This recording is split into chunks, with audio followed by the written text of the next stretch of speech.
The opinions and views expressed by guests on the Golden Nuggets Health and Wellness shows do not necessarily reflect the views and opinions of the host or those of the station. Additionally, any medical advice shared by guests is not intended to replace the advice provided by your healthcare providers. It is important to exercise discretion and take responsibility for your own health choices. While the Golden Nuggets Health and Wellness shows aim to provide valuable information on holistic health for the mind, body, and soul, individual circumstances vary, and what works for one person may not be suitable for another. Viewers and listeners are strongly encouraged to consult with qualified healthcare professionals, nutritionists, or other relevant experts before making any significant changes to their lifestyle, diet, exercise routine, or adopting new practices discussed on the show. These professionals can offer personalized advice based on your specific needs and health status. The host, guests, and producers of the Golden Nuggets Health and Wellness shows disclaim any responsibility for consequences arising from the use or misuse of the information provided. By engaging with our content, you acknowledge that it is not a substitute for professional advice, and that you will seek guidance from qualified professionals as needed. Thank you for being a part of our health and wellness community.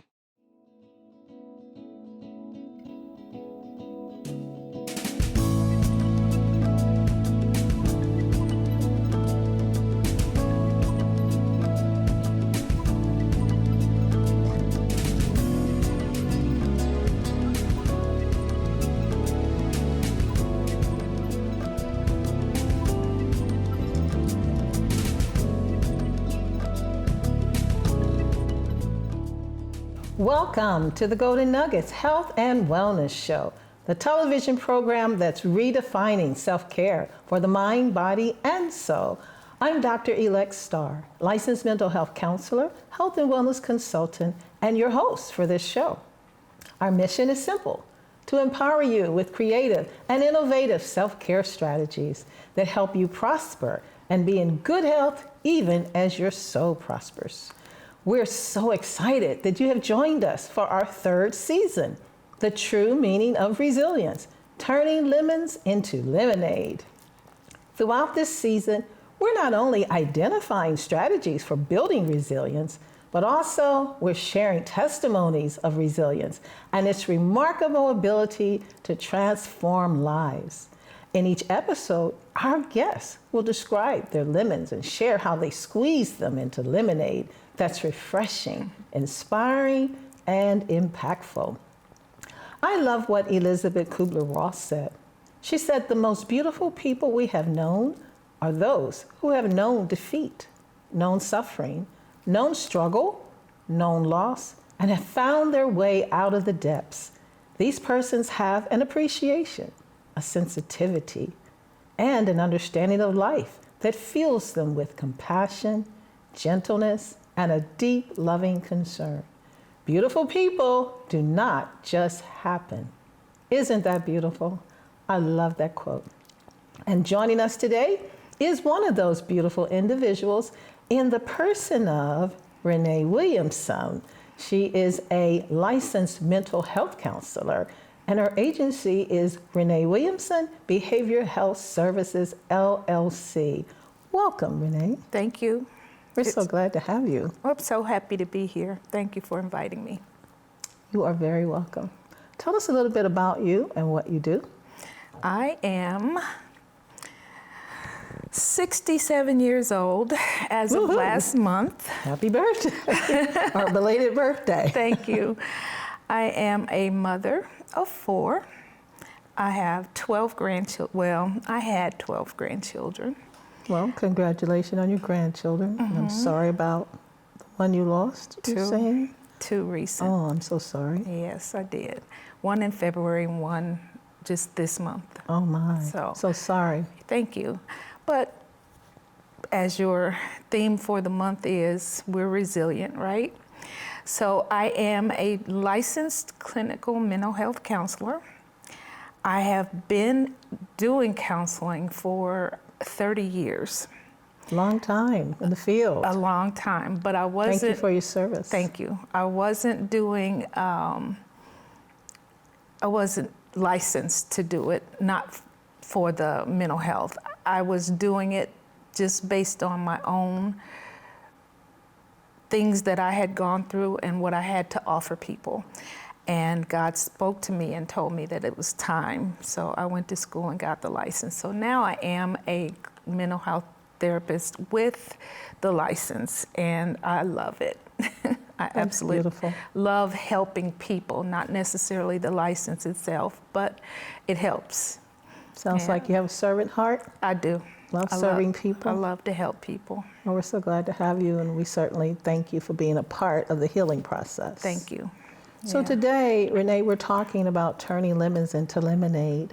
And I'm wondering if you would share with us your story of lemons. I will. I'll be happy to. This is what helps me to keep overcoming. So All right. part of my story, I can tell you the whole story, but part of my story comes from childhood, where I was raised by a mother who loved me, absolutely loved me. I know she did. She also had some struggles that caused her not to really know how to emanate that love.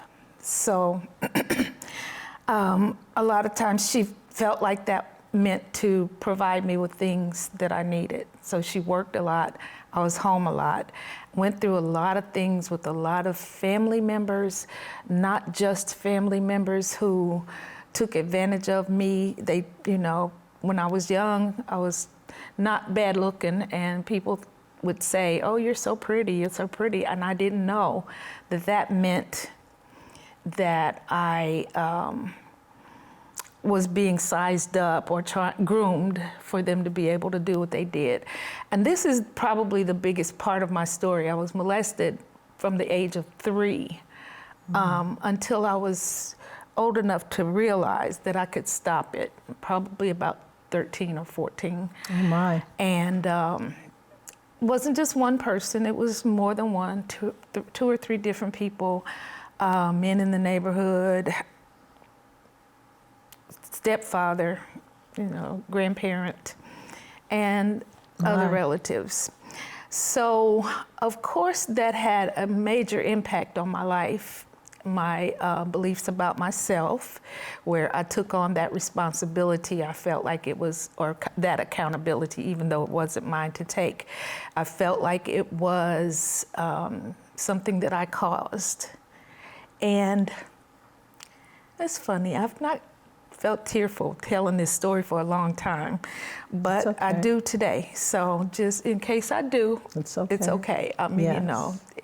But as I grew up, as I began to realize that these men would do these things to harm me, and they didn't really care about me, I began to feel like I could, because we grew up poor. My mother would buy me things, but she would go to Goodwill, she would go, she would work, and we were on welfare at the time. She would go take the vouchers we got, and she would buy me nice, pretty things, and she would go to Goodwill, and she would buy me pretty things, and she would make sure I looked like that she bought them at any other store, And so I never really had girlfriends, because my hair was long. People didn't like me, so they would pull my hair out, fight me, scratch my face up. I still have a scar on my face that I've had since I was 14. My goodness. Yeah, so anyway, back to my lemon. So that journey led me to, I was talking about my mother and how she thought that was the appropriate way to love me, show me love. I really wanted her more than I did anything else, But she was, even though I know she loved me, she wasn't a touchy-feely kind of person, She didn't hug me a lot, but she did anything. She told people that I was perfect and that I was beautiful and that I was all of these things, but she never really said it to me. Maybe because she didn't have those things growing up. I don't really know for sure what was going on in her mind. I can only imagine now that I know more, But in my story, from there, I went on to become, my stepfather was he sold drugs, and I began to see things in our house that were packages he had made up to sell. And I began to take those and share them with people that I knew liked getting high. I was probably 16 by this time, maybe 14, 16. And, but anyway, I never really wanted to get high, but I knew if he was making money on it, I could too. Always been poor, always wanted something different. And so my story is not one of prettiness. It's not a pretty story.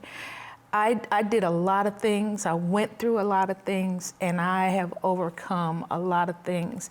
But in that, when I was 17, I had my first child, and I quit school because I didn't think I was smart.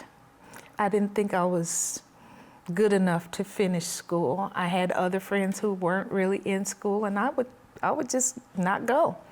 Especially when it came time to take a test, I would feel like I was not smart enough to pass that test. So, of course, that led to something else. I went from that to, I met a man who was a drug dealer, and he pursued me until he got me to the point that I believed that he cared about me. He also had 2 other women that I knew about. And he was a big-time drug dealer. He sold kilos of heroin and cocaine, and we went from one end of the country to another, picking up drugs and delivering them. I went to prison. I went to jail because of that. And I went to jail when I was 18 years old because I thought he loved me so much that I wanted to love him the same way. And I went to prison. I went to jail because I told them that it was my drugs, not his. We had gone to California, picked up a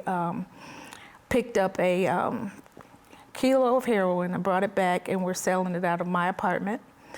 And ended up me going to jail, and I ended up doing 17 months in jail, in prison for that. Yep, so wow.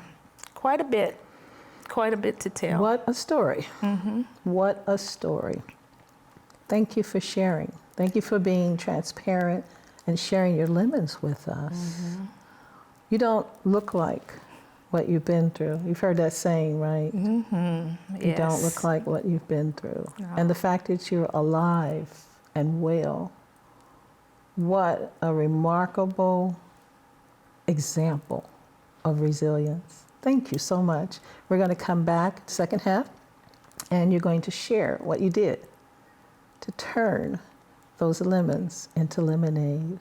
Okay. I can't wait to hear the story. Oh, thank you. Wow, and I'm sure our audience can't wait. So don't go away. Stay tuned. We'll be right back.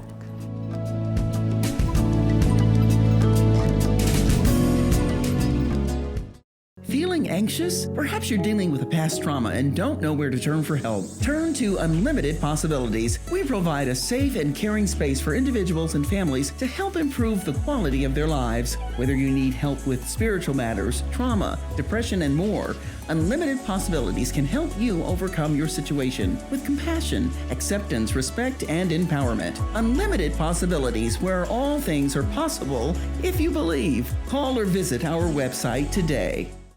Dr. Elect Star, best-selling author of Golden Nuggets, Food for the Mind, Body, and Soul, is also a health and wellness speaker and consultant who provides motivational speaking, training conferences, and one-on-one coaching to improve the quality of life. She's passionate about helping people heal from the inside out. Dr. Star provides creative and innovative self-care strategies that empower you to prosper and be in good health, even as your soul prospers. Call or visit the Golden Nuggets website today.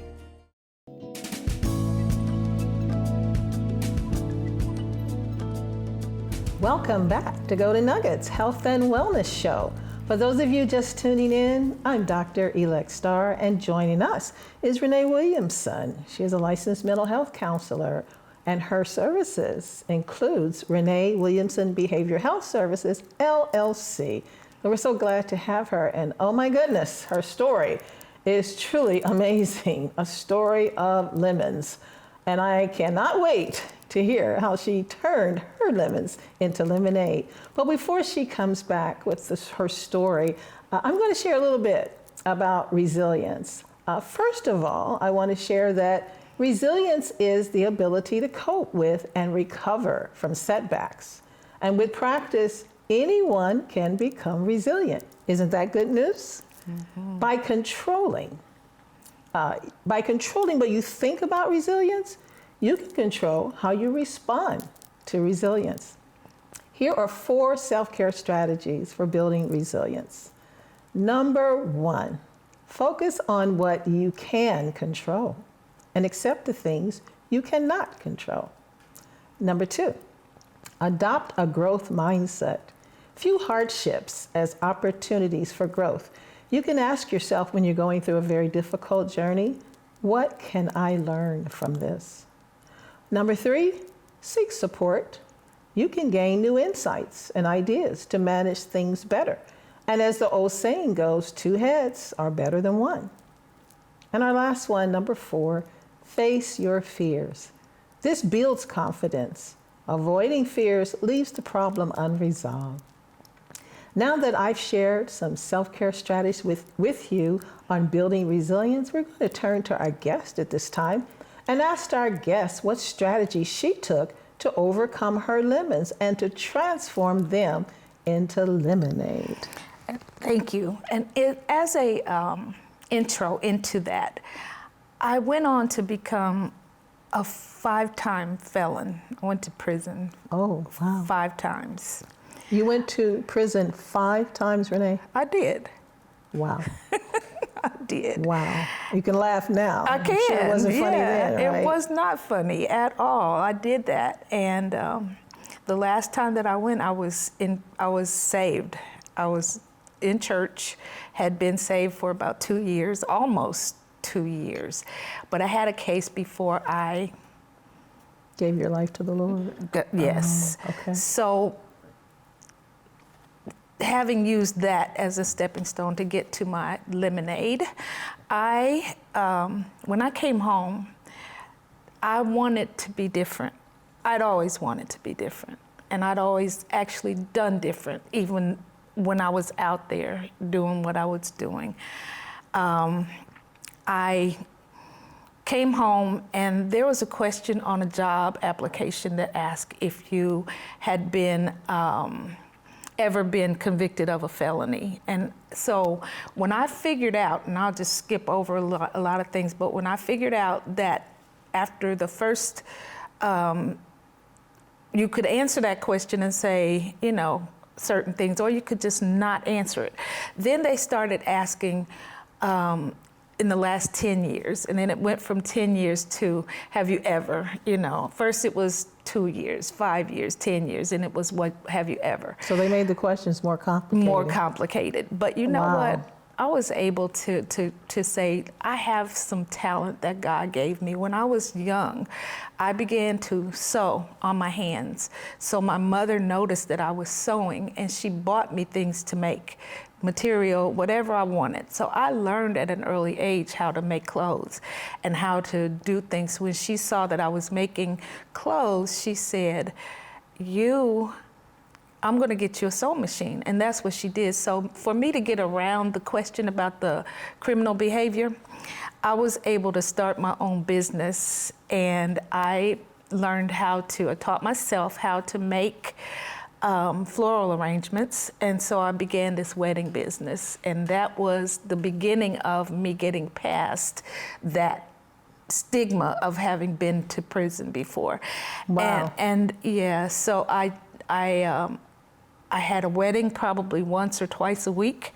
I was able to overcome that. I was able to put my children through school without me having to be out of the house, and I'm thankful for that, even though it was, was a lemon for me to not be able to answer that question and be able to get a job. But it also pushed me to realize that no matter what I had been or what I had become, I didn't have to stay there, and I could do more than what I had, what I believed I could do because of my past. My core beliefs were that I was not good enough. I was not whatever, you know, I couldn't do what other people could do. But I want to say that God has helped me to get to this point. I am no longer in the records of Indiana. I'm no longer a convicted felon. Good for you. I don't have any felonies. Praise God. I went to school a couple of times, didn't finish. And at some point, when I decided I wanted to become the mental health therapist, my son had, I don't want to say a nervous breakdown, he didn't. He was diagnosed with schizophrenia when he was 19. And it made me begin to wonder what caused it. So I got into researching that, and it was fascinating to me. So at the point that I became, or I got interested in going to school, I went to school and I got licensed. Well, I got my master's. Just before I graduated, I said, well, God, I'm not gonna be, what good is it gonna do me to have this? And I have 5 felonies. And when I said that, he said, I heard in my heart, in my mind, I said, I need to research expungement. And that's what I did. My expungement came about 2 to 4 months just before I graduated. Really? And so I no longer have a record. Wow, But I congratulations. tell it because it's important for people to know Sure. that you can overcome. I wrote a book about it, and I've Wow, told. you wrote a book? I did. What's the name of your book? It's called My Story of Hope. My Story of Hope. Mm-hmm. Where can our viewers find your book? They can reach out to me at my email address. Can I give that? Of course. It's HOPEH, the number 5 at AOL.com. Again, that's HOPEH 5 at AOL.com. Congratulations. But the book is just That's wonderful. more raw testimony about what God has done in my life and how He's allowed me to turn this around. Because without Him, I couldn't have. And I have not just become a licensed therapist, but I've also I've overcome that stuff by not sitting down. I tell people, last year or maybe a year before, I was sitting in my house, in my aunt's house, and I was staying with my aunt because I had 3 brain surgeries 5 years ago. You had 3 brain surgeries. I did. I had a meningioma. Oh my. Yeah, bunch of lemons, right? But all lemonade. Anyway, when I heard this car crash, I immediately knew it was my car. It was 12 o'clock at night. I was like, that sounds like my car. Somebody hit my car and pushed it from one side of the street to the other side and then backed it into the telephone pole. Oh wow. I told you that story because the neighbor, when she came out, I was busy cleaning stuff out because I knew it was going to be totaled. And the neighbor came out and she said, Renee, if I were you, I'd be screaming and cussing and hollering. What's wrong with you? I said to her, which is something that I've said for the last probably 10 years, every day, it could be worse. Wow. It could be worse. And because it's not worse, then I'm going to be thankful and I'm going to keep doing what I need to do. You find ways. I found ways to turn when something went wrong, no matter what it was. Did I cry? Absolutely. Do I cry now? Absolutely. But I keep moving and I tell people it could be worse and I have to keep moving in order to get better. Wow. So, yeah, it's a lot. What a remarkable story Yeah. of resilience. It's a lot. I didn't mean to cut you off. Sorry. It's okay. No. Just had to You're acknowledge fine. that, you know? It's okay. But 3 brain surgeries. I still can't wrap my brains around that. I know. Me neither. But yeah, it's coming up on 6 years in August. Yeah, is when they discovered it and had the first brain surgery in August. They removed the tumor. And I went home 3 days later. 3 days after that, I went to the bathroom and my face looked like I was a little animal of some kind. It was swollen so bad. So I called my daughter and I said, I need to go back to the hospital. Called the hospital. They said, get back here right away. I went back and they did another surgery the next day to get the infection. And I stayed in the hospital for 8 days and my head started bleeding. And I had another surgery the next day. First 2, I told people, oh, it's just God. He told me he wants to show people that he's still a healer. I was good with it at first. But that 3rd one, I started believing that maybe my time had come. But God said not so. Because I did say, I want people to know I still heal. You know. Wow. So, talk about turning things into, you know. And I am, I'm thankful. I'm very thankful because God has helped me to overcome every situation that could be considered a lemon and turn it into lemonade. And I mean, I still struggle. I still have my issues. But I know that I can turn everything around just by moving forward and remembering it could be worse. Wow, what a story. What an amazing story of amazing grace. Yes. And the amazing power of God. Mm-hmm. God has his hand on you. No weapon formed against you shall prosper. Exactly. That's what I thought of as you were talking. No weapon formed against you shall prosper. And he's using your lemons now to do something you never dreamed you'd be doing. Oh my God. You never saw yourself doing therapy. Isn't that amazing? God is amazing. You said you didn't even think you were smart enough, right? No. Wow, thank you. Graduated at top of my class. Look at God. Look at Renee. Wow, thank you for sharing your amazing story. So honored that you came on the show to let our viewers know what God can do and will do in our lives. Wow. Well, time is up. Thank you for letting me come. Oh, you're so welcome. Thank you again. And we want to say thank you to our audience for joining us today. And just want to remind you that when life throws you lemons, which life will, make lemonade. Thank you so much, and goodbye for now.